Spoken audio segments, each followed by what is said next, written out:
One name gone cold, one path went thin.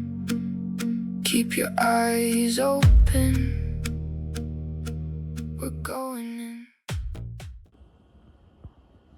Imagine leaving home at just 18 years old, boarding a bus with plans for a new adventure, and then seemingly disappearing without a trace. For more than 4 decades, Franklin Joeseph Little Bear's family has been left with unanswered questions. They know he boarded a bus in Mobridge, South Dakota. They believe he traveled through Minneapolis and may have reached Chicago. Then, silence. This is the story of Franklin Little Bear, one of thousands of missing Indigenous people whose cases deserve to be remembered. Franklin Joeseph Little Bear was affiliated with the Standing Rock Sioux tribe. He was only 18 years old when he disappeared in 1980. Unfortunately, very few photographs of Franklin exist.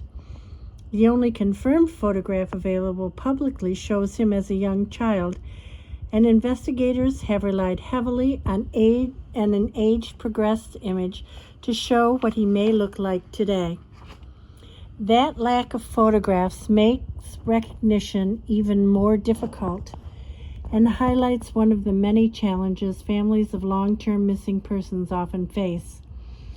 According to investigators, Franklin was last seen sometime in August 1980 in Mobridge, South Dakota. Witnesses reported seeing him board a bus with a female companion headed toward Minneapolis, Minnesota. Family members later received information suggesting that Franklin continued traveling from Minneapolis to Chicago, Illinois. After that, no verified sightings, no confirmed contact. Franklin had seemingly vanished.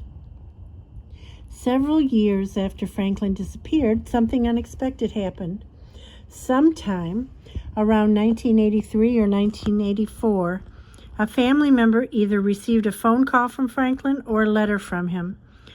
According to investigators, Franklin simply wanted to check on everyone and tell his family that he loved them. Sadly, the relative who received that message has since passed away. Because of that, many of the details surrounding Franklin's final communication have been lost to time. Since that brief contact, no one has heard from him again. Franklin's disappearance is also part of a much larger issue. Across the United States, Indigenous families continue to experience disproportionately high numbers of missing persons cases, many of which receive little media attention and remain unsolved for decades. Today, Franklin's case remains open. Investigators continue asking anyone who may have information, even information that seems small, to come forward. After more than 45 years, one tip could finally provide the answers his family has been waiting for. If alive today, Franklin would be in his 60s. At the time he disappeared, he had brown hair, hazel eyes, and stood somewhere between 5'4" and 5'8" tall, according to available records. Someone somewhere knows what happened to Franklin Little Bear. If you have any information, no matter how insignificant it may seem, please contact the Bureau of Indian Affairs Missing and Murdered Unit. The information will be in the description box below. And if you'd like to help bring more attention to long-forgotten missing person cases, please like this video, subscribe to Voices Left Behind, and share this story. Together we can make sure Franklin Little Bear and so many others are never forgotten. Thank you for watching.